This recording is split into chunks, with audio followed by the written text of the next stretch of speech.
A paz do Senhor Jesus Cristo, meus queridos irmãos e irmãs, alunos da Escola Dominical. No próximo domingo estudaremos a terceira lição do terceiro trimestre da EBD, intitulada Uma Igreja Fiel à Pregação do Evangelho.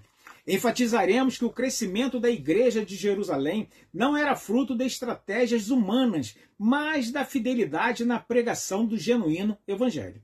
Essa igreja compreendia que a pregação não era uma atividade opcional, mas um dever sagrado, um imperativo divino. Sua missão estava fundamentada nas Escrituras, operada pelo poder do Espírito Santo e sustentada pela viva esperança na volta de Cristo. Essa tríade, palavra, espírito e esperança, formava o alicerce de sua eficácia missionária, mesmo em meio às perseguições. Vamos iniciar nosso estudo? Preparados? Vamos em frente então.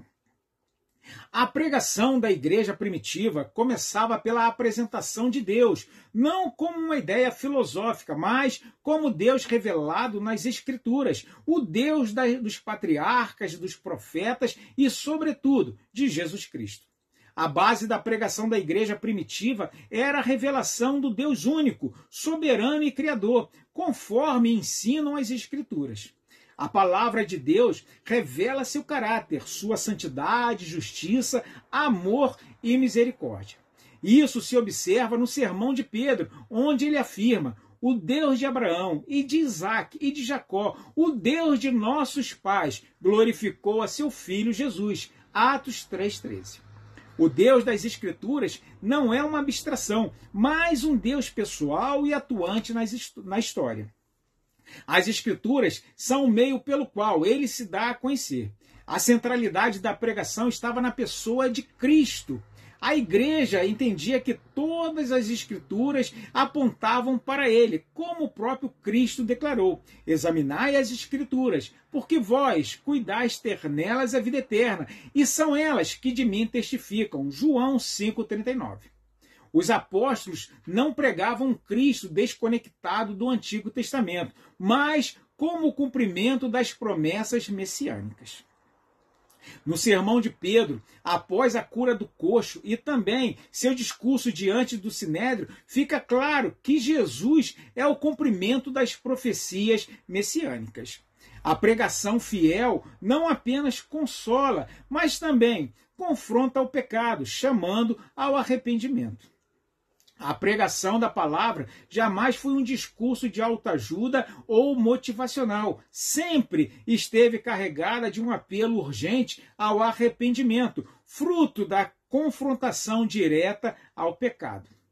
A igreja de Jerusalém denunciava o pecado com clareza, como no discurso de Pedro, que dizia assim: arrependei-vos, pois, e convertei-vos, para que sejam apagados os vossos pecados. Atos 3,19.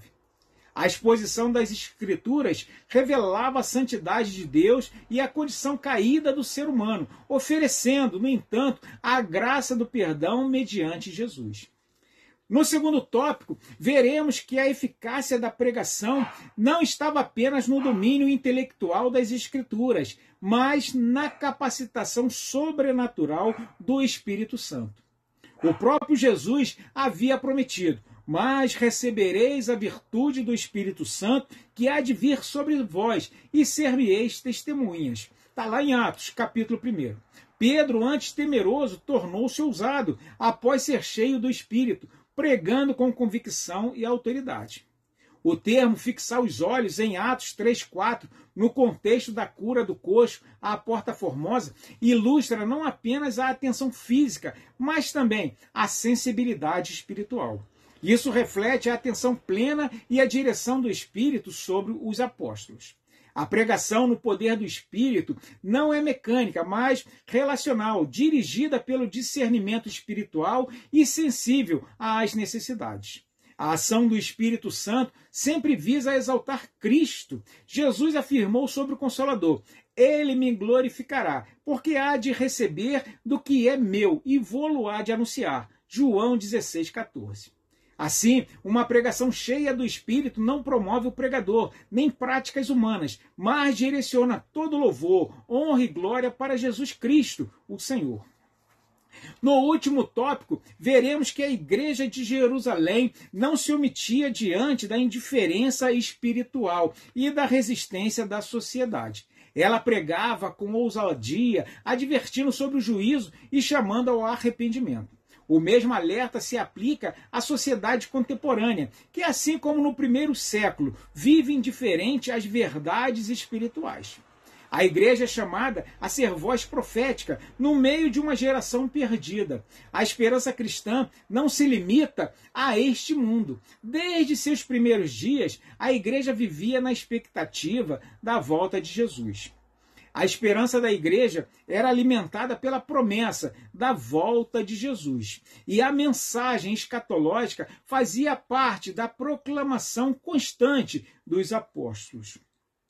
O testemunho angelical, no momento da ascensão de Cristo, reafirma: esse Jesus, que dentre vós foi recebido em cima no céu, há de vir assim, como para o céu o viste ir. Atos 1:11.